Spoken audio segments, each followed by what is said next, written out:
Trouser. This assembly separates a single airflow into two airflows. A common name for this assembly is a trouser.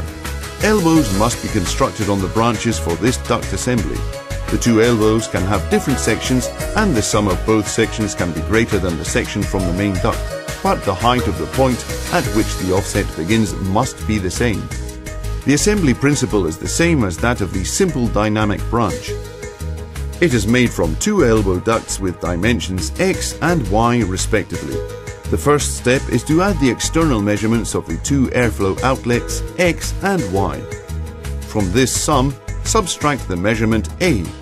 A is the overall dimension of the finished dynamic branch, to get the intersected size, which then leads to the calculation of dimension C. This measurement C must be divided by 2 and is then called D. Dimension D is then marked on each side of the ducts, which will eventually be joined from the edge of each duct as shown in the images.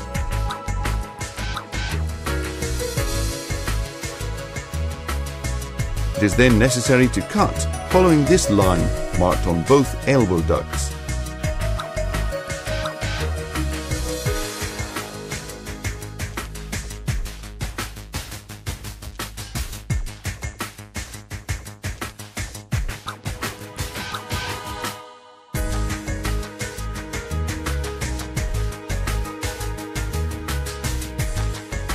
The joints are sealed with CLIMAVER glue, and then CLIMAVER tape is used to overlap the joint to increase its strength.